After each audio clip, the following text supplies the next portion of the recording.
एक घने जंगल में चुड़ैल और नागिन एक दूसरे के आमने सामने होती है। दोनों आंखों में क्रोध की ज्वाला लिए एक दूसरे को घूरते हुए कहती है, मूर्ख चुड़ैल, तुझे मरकर भी मोह से मुक्ति नहीं मिली। अरे जिसे तू पाना चाहती है वो तेरा है ही नहीं। अरे ओ रेंगने वाली कीड़ी, अपने इस भाषण से मुझे मत पका। जीते जी उसकी थी, इसीलिए अब मरकर भी उसी की रहूंगी। अपने गोले पर वापस लौट जा, वरना। लगता है तू एक इच्छाधारी नागिन की शक्तियों से परिचित नहीं है। अगर तेरे पास शक्ति है तो मेरे पास भी भूतिया शक्ति है। मुझसे टकराकर तो खुद ही पछताएगी। आखिर एक चुड़ैल और नागिन के बीच ये घमासान क्यों हो रहा है? क्यों वो एक दूसरे को ललकार रही हैं? रुक करते हैं कहानी की शुरुआत की तरफ। शिवाली नागलोक की प्यारी और चुलबुली नागकन्या थी, जिसकी सुंदरता किसी अप्सरा समान थी। शिव की भक्ति में लीन रहने वाली शिवाली अपने नागिन रूप से ज्यादा अपने इच्छाधारी इंसानी रूप को पसंद किया करती थी। हालांकि वो पृथ्वी लोक पर अब तक नहीं गई थी, फिर भी इंसानों का रूप धारण कर वो अत्यंत प्रसन्न रहा करती थी। एक रोज जब वो शिव की प्रतिमा के सामने बैठी प्रार्थना कर रही होती है, तभी उसकी सखी वैशाली वहाँ आती है और शिव प्रतिमा के सामने खड़ी होकर शिवाली को आशीर्वाद देते हुए कहती है, हम तुम्हारी भक्ति से प्रसन्न हुए बालिका, बस करो, क्यों हमारे ही मंत्रों से हमारे कानों को छलनी कर रही हो? विशाली सपोली, तू भी ना, क्या है, क्यों मेरी प्रार्थना में रुकावट बन रही है? चल जा यहाँ से। सपोली होगी तेरी सास, बस कर, इच्छाधारी तो बन गई, अब क्या अप्सरा बनने की इच्छा है तेरी? जी नहीं, मैं अपने नागिन जीवन से अति प्रसन्न हूँ। जा यहाँ से, क्यों मेरी पूजा में विघ्न डालती है? अब तू तो यहाँ भक्ति सागर में डूबी है, तो ठीक है, मैं ही अकेले पृथ्वीलोक की ओर प्रस्थान करती हूँ। पृथ्वीलोक? तू किस कार्य के लिए जा रही है पृथ्वीलोक? तू जहर पीना। जहर किस सर्प का है, कहाँ से आया, कौन लाया, इससे तुझे क्या लेना देना? तुझे भ्रमण पर चलना है तो बोल। मेंढक से पूछ रही है कि वो बारिश चाहता है या नहीं। चल वैशाली, शीघ्र ही चल। वैशाली से धरती लोक पर जाने की बात सुनकर शिवाली की खुशी का ठिकाना नहीं रहता। तभी दोनों अपने इंसानी रूप में नागलोक से पृथ्वी लोक पर पहुंच जाते हैं। दोनों अपने आसपास के इंसानों को देखने लगते हैं। तभी शिवाली की नजर सड़क किनारे बेंच पर बैठे एक लड़के पर जाती है, जो हाथ में किसी की फोटो लिए रो रहा होता है। शिवाली वैशाली को वहीं छोड़कर उस लड़के के करीब आती है तो देखती है कि उसके हाथ में किसी लड़की की तस्वीर है। चंचल, तुम मुझे छोड़कर कैसे जा सकती हो? तुम्हारे कहने पर मैंने नौकरी करना भी मंजूर किया, अपनी माँ से चप्पल भी खाई, और तुम मुझे एक पल में छोड़कर चली गई। अभी मैं किसे बेबी कहूँगा, किसके ताने सुनूंगा? ऐसा प्रतीत होता है जैसे ये चित्र वाली कन्या इस मनुष्य को दुखी करके कहीं चली गई है, जिसके कारण ये मनुष्य इतना विलाप कर रहा है। मुझसे तो इसका ये दुख देखा ही नहीं जा रहा। शिवाली उसे रोता देखकर उसके पास बैठकर उसके आंसू पोंछने लगती है। दुखी ऋषभ उसका मनमोहक सुंदर रूप देखकर अचंभित हो जाता है। तभी शिवाली कहती है, शांत हो जाओ, एक कन्या के पीछे इतने आंसू क्यों बहा रहे हो? वो कन्या नहीं, मेरी प्रेम कन्या, मेरा मतलब मेरी प्रेमिका है। अर्थात ये अपनी प्रेमिका के लिए रो रहा है? इतना रूपवान मनुष्य इस दुष्ट कन्या के लिए विलाप कर रहा है? नहीं, ये तुम्हारी प्रेमिका हो ही नहीं सकती। भला एक प्रेमिका अपने प्रेमी को इतने आंसू बहाने पर कैसे विवश कर सकती है? बुलाओ इस कन्या को, मैं इससे बात करती हूँ। कहाँ से बुलाऊं? वो स्वर्ग में गई है या नरक में, ये भी तो नहीं पता। क्या? अर्थात तुम्हारी प्रेमिका मृत्यु को प्राप्त हो चुकी है, इसीलिए तुम इतना विलाप कर रहे हो? तो क्या मैं यहाँ आंसू बहाकर भीख मांगने बैठा हूँ, जो तुम मेरे आंसू पोंछने चली आई? जो इंसान अपनी प्रेमिका के मृत्यु हो जाने पर इतना दुखी हो सकता है, वो कितना प्रेम करता होगा उससे। काश ऐसा प्रेमी मेरे जीवन में होता। ऋषभ को अपनी प्रेमिका के लिए दुखी होता देखकर शिवाली उसे दिलासा देने के लिए अपनी बाहों में समेट लेती है। उसको स्पर्श करते ही शिवाली के भीतर एक खूबसूरत एहसास उमड़ उठता है। और ऋषभ भी उसकी आंखों में देखते हुए खो सा जाता है। दोनों एक दूसरे में खोए होते हैं। तभी वहाँ ऋषभ का दोस्त आर्यन आ टपकता है और कहता है, साले टर्की, ये बीच सड़क में किस लड़की की बाहों में लिपटा है तू? आर्यन, तू कब आया? अभी जस्ट नाउ साले। ओ संस्कारी सी दिखने वाली मैडम, कौन सी मजबूरी में चिपक रही हो इससे आप? कैसे विचित्र शब्दों का प्रयोग कर रहा है ये मनुष्य। ऐसा लग रहा है जैसे मुंह से शब्द नहीं बल्कि कचरा निकल रहा है। ओ ब्यूटी पार्लर सी शक्ल की औरत, कौन सा धार्मिक धारावाहिक देखकर आई है जो इतनी शुद्ध हिंदी फुट रही है मुँह से? और पहले ये तो बताओ, Who are you to चिपकिंग माय दोस्त की बॉडी? टेल ना। अरे ओ, दिन में चढ़ा के आया है क्या? वो बेचारी बस मेरे आंसू पोंछ रही थी। ऐसे बाहों में भर के कौन आंसू पोंछता है? साले तुम आंखों से रो रहा था या पूरे शरीर से? ए मनुष्य, अपनी जुबान को लगाम दो, नहीं तो मुझे क्रोध आ जाएगा। ये देखो, क्रोध आ जाएगा? अरे कितना आ जाएगा? 100-200 ग्राम। अरे इससे ज्यादा क्रोध तो मुझे आया अभी जब मैंने तुझे अपने दोस्त से लिपटे हुए देखा। शिवाली गुस्से में आकर अपना नागिन रूप धारण करने ही वाली होती है कि तभी उसकी सहेली वैशाली उसे ढूंढते हुए वहां आती है और दोनों वहां से पलक झपकते ही गायब हो जाती हैं। दोनों को यूं हवा में गायब होता देखकर जहां ऋषभ हैरान हो जाता है तो आर्यन सदमे के मारे बेहोश होकर गिर पड़ता है। तभी दोनों नागिन नागलोक लौट आती हैं। तेरी बुद्धि भ्रष्ट हो गई है क्या? कहा था ना मैंने, साथ आइयो, पर तू तो पृथ्वीलोक पर पहुंचते ही उड़न छू हो गई। और वो मनुष्य कौन था जिसके साथ तू खड़ी थी? नहीं जानती, लेकिन उस मनुष्य के स्पर्श से मेरे अंदर एक नए एहसास का संचार हुआ है वैशाली। मुझे उससे दोबारा मिलने जाना ही होगा। हाँ चली जाइयो, किंतु आज जो किया वैसा फिर मत करियो, अन्यथा मैं तेरे साथ कहीं नहीं जाऊंगी। समय बीतता है। कुछ दिनों पर नागिन शिवाली फिर से पृथ्वी लोक पहुंच जाती है और ऋषभ को ढूंढने के लिए उसी सड़क किनारे रखे बेंच पर बैठ जाती है, पर वहां कोई नहीं होता। वो कुछ दूर उसी सड़क पर चलती रहती है। तभी अचानक वो एक लड़के से टकरा जाती है जो कोई और नहीं बल्कि ऋषभ का दोस्त आर्यन होता है, जो शिवाली को अपने सामने देखकर फिर से बेहोश होकर गिर पड़ता है। ये मूर्ख मनुष्य यहाँ है तो वो रूपवान मनुष्य भी यही कहीं होगा। उसके इतना बोलते ही सामने से आ रहा ऋषभ उसे दिख जाता है। ऋषभ शिवाली को देखकर चौंक जाता है। तभी देखता है कि आर्यन जमीन पर पड़ा हुआ है। क्या किया तुमने मेरे दोस्त के साथ? मैंने तो इसे हाथ तक नहीं लगाया। अरे तो इसे ऐसे जमीन पर कौन बिखेर कर चला गया? और तुम तो उस दिन गायब हो गई थी ना, कैसे? और आज?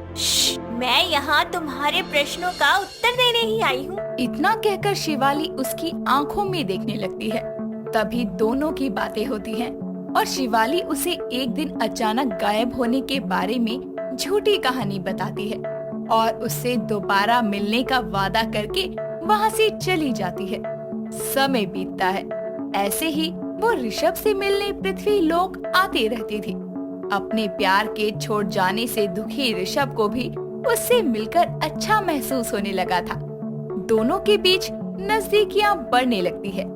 एक दिन ऋषभ शिवाली का हाथ पकड़कर उसके करीब आकर बोलता है, शिवाली, मुझे लगता है मुझे तुमसे प्यार हो गया है। ये सुनकर शिवाली उसे लेकर वहाँ से गायब हो जाती है और दोनों एक घने जंगल में पहुँच जाते हैं। अचानक से जंगल में आने पर ऋषभ हैरान हो जाता है। तभी शिवाली अपने अर्धनागिन अवतार में आ जाती है। आज तुमने खुलकर मुझसे अपने हृदय की सारी बातें कही है, इसीलिए इस शांत जगह पर तुम्हें लेकर आई हूँ ताकि तुम्हें एक सच्चाई बता सकूं। और सच्चाई ये है कि मैं एक इच्छाधारी नागिन हूँ, लेकिन मैं तुमसे बहुत प्रेम करने लगी हूँ। मैं कोई सपना तो नहीं देख रहा? तुम एक इच्छाधारी नागिन हो? हाँ, और अगर ये सच जानकर तुम अपने कहे हुए शब्दों को वापस ले लोगे तो मुझे कोई अचंभा नहीं होगा। ऐसा नहीं है शिवाली, मुझे तुमसे प्यार है तो तुम्हारी सच्चाई को मानना जरूरी है। उसकी ये बात सुनकर शिवाली अपने अर्धनागिन अवतार से इंसानी रूप में आकर उसके गले लग जाती है। दोनों एक दूसरे की बाहों में समाये हुए थे।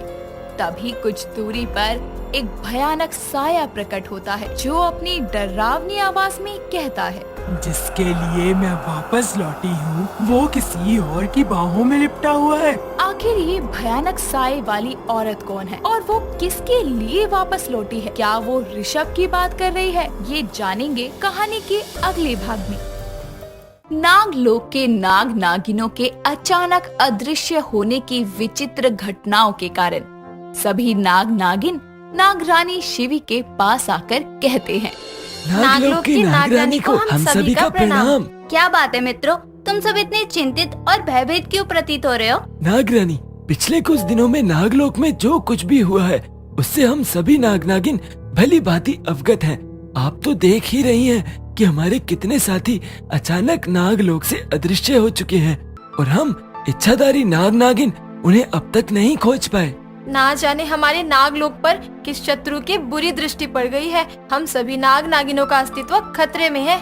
साथियों, मैं जानती हूँ कि पिछले कुछ दिनों से हमारे नागलोक में जो बुरा घट रहा है मैं उसे बदल नहीं पाऊंगी, पर मैं नागलोक की नागरानी शिवी आज तुम सबको ये विश्वास दिलाती हूँ कि मैं हमारे साथियों की मृत्यु का बदला अवश्य लूंगी और शीघ्र ही इस बात का पता लगा के रहूंगी कि वो शत्रु आखिर कौन है जो छुपकर हम पर वार कर रहा है। तब तक हम सबको चौकन्ना रहने की आवश्यकता है।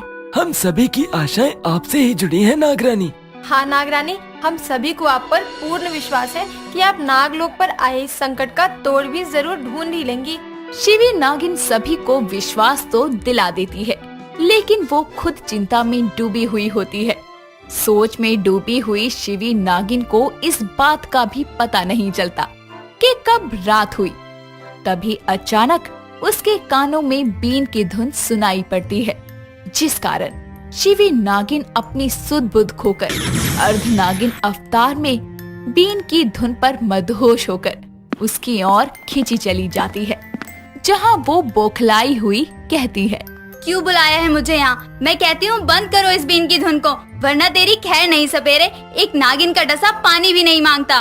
तू मेरा कुछ नहीं बिगाड़ सकती नागिन, पर मैं जब तक चाहूँ तुझे अपनी बीन की धुन पर नचा सकता हूँ। देख, मेरी बीन की धुन ने तुझे यहाँ आने पर विवश कर दिया। त्रिकोश हूँ मैं, सर्वशक्तिशाली सपेरा त्रिकोश। सपेरे की बात सुनकर शिवी नागिन उसकी आंखों में देखकर कहती है, सपेरा नहीं, एक लुटेरा है तू। अप्सरा, ये क्या हो रहा है मुझे? मैं इसके रूप के जाल में मोहित नहीं हो सकता। मैं एक सपेरा हूँ और ये एक इच्छाधारी नागिन। सपेरा ना चाहते हुए भी शिवी नागिन की नीली आंखों पर मोहित हो जाता है और बीन की धुन को रोक देता है। तभी गुस्से में बौखलाई हुई शिवी नागिन उसे अपनी पूंछ में लपेटकर ऊंचा उठा लेती है और कहती है, तू मुझे अपनी बीन की धुन पर नचाएगा? मैं इसी क्षण अपना पूरा जहर तेरे अंदर उतार के तुझे मौत के घाट उतार दूंगी। अब परलोक जाकर वहीं बजाइयो अपनी बीन की धुन। शिवी नागिन अपनी विषैली जुबान से उसे डसने ही वाली थी कि तभी अचानक वो रुक जाती है और अपने मन में कहती है, आखिर ये सपेरा हमारे नागलोक तक पहुंचा कैसे? कहीं नागलोक के नाग नागिनों के अचानक गायब होने के पीछे इसी का हाथ तो नहीं? अगर मैंने इसे अभी मार दिया तो मेरे साथियों तक पहुंचने का द्वार बंद हो जाएगा। इतना सोचते हुए शिवी उसे अपने फन से नीचे गिरा देती है और कहती है, बता, मेरे साथियों को कहाँ कैद कर रखा है तूने? बता दूंगा, पर उससे पहले तुम्हें मेरी एक शर्त माननी होगी। अगले 1 महीने तक तुम्हें मुझसे मिलना होगा और मेरी बीन की धुन पर नृत्य करना होगा। मंजूर है? मेरे पास इस सपेरे की शर्त को स्वीकार करने के सिवा और कोई दूसरा रास्ता नहीं। एक नागरानी होने के कारण अपने साथियों की रखवाली करना मेरा कर्तव्य है, और अगर इसके लिए अगले 1 महीने मुझे इस सपेरे के इशारों पर नाचना पड़ा तो वो भी मुझे स्वीकार है। जैसे ही मैं मेरे मित्रों तक पहुंच जाऊंगी उसी क्षण में इसे मार दूंगी। क्या हो गया है मेरी सूझबूझ को? मैंने ये शर्त क्यों रखी? कहीं मुझे इस नागिन से प्रेम तो नहीं हो गया? नहीं नहीं, ये प्रकृति के नियमों के खिलाफ है। मैं इसके प्रेम में नहीं पड़ सकता। कहीं ऐसा तो नहीं इसे भी मुझसे आकर्षण है, वरना ये अगले क्षण ही मेरी शर्त स्वीकार नहीं करती। सपेरा और नागिन असमंजस में फंस जाते हैं और सोचते हुए अपने अपने निवास स्थान पर पहुंच जाते हैं। अगले दिन सपेरा वक्त से पहले ही उस स्थान पर पहुंचकर नागिन का इंतजार कर रहा होता है। तभी शिवी वहां आकर कहती है, तुम इतनी जल्दी कैसे पहुंच गए? कहीं ऐसा तो नहीं कि तुम मुझे भी कैद करने का प्रबंध करके आए हो? कैद तो तुमने कर लिया है मुझे अपने रूप के जाल में। तुमने कुछ कहा क्या? नहीं तो। त्रिकोश सपेरा बीन की धुन बजाना शुरू करता है, जिसके साथ शिवी भी नाचना शुरू करती है। और शिवी को थका देखकर सपेरा बीन की धुन रोक देता है और तभी शिवी कहती है, क्या हुआ? तुमने अचानक अपनी बीन की धुन को रोक क्यों दिया? तुम थक गई हो।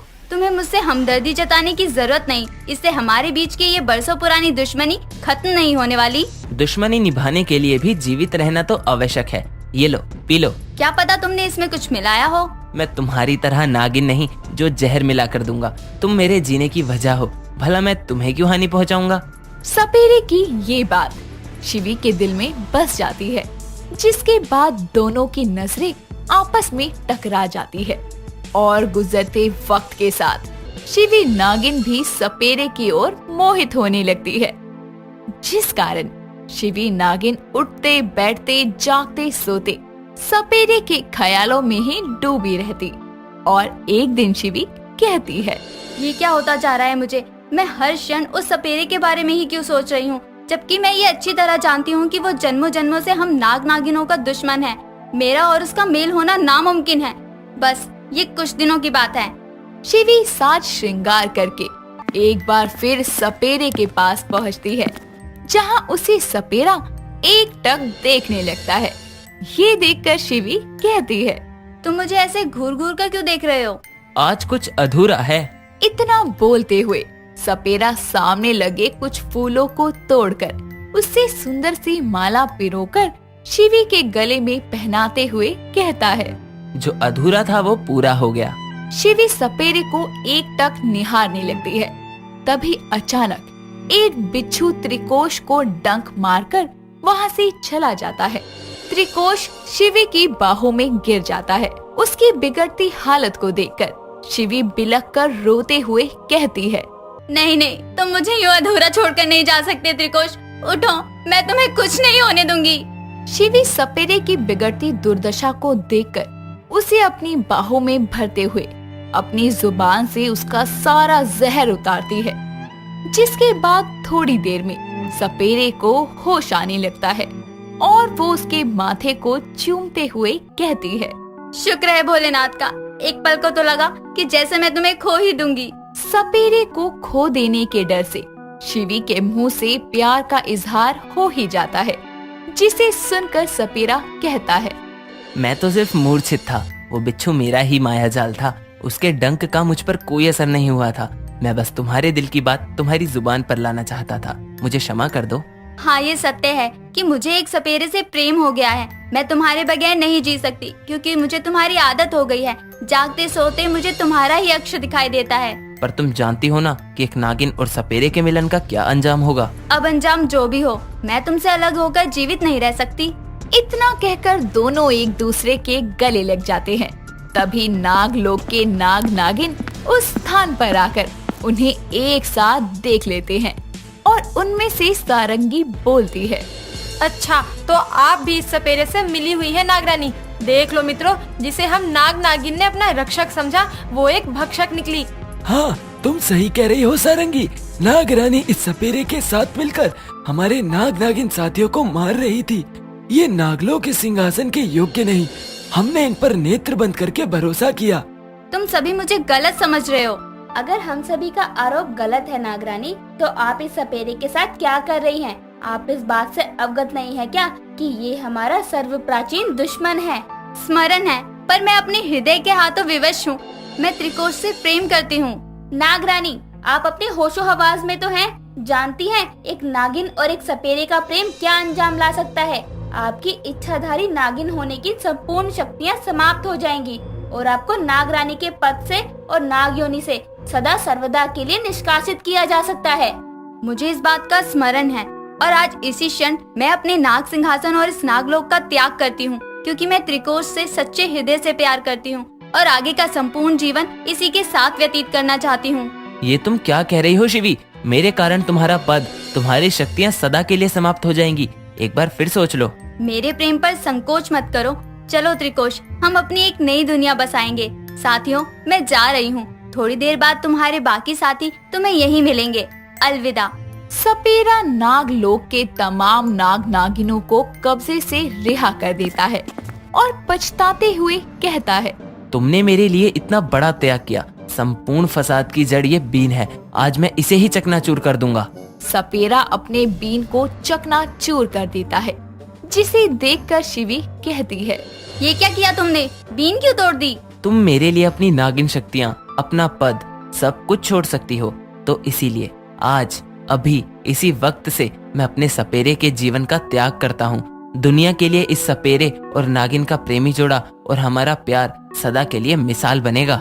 इस तरह प्यार के कारण दोनों को सब कुछ खोना पड़ता है, जिसके बाद दोनों आंखों में आंसू लिए हुए एक दूसरे को गले लगाते हैं और पृथ्वी लोक में प्रवेश करके साधारण तरीके से नए जीवन का खुशहाल आरंभ करते हैं।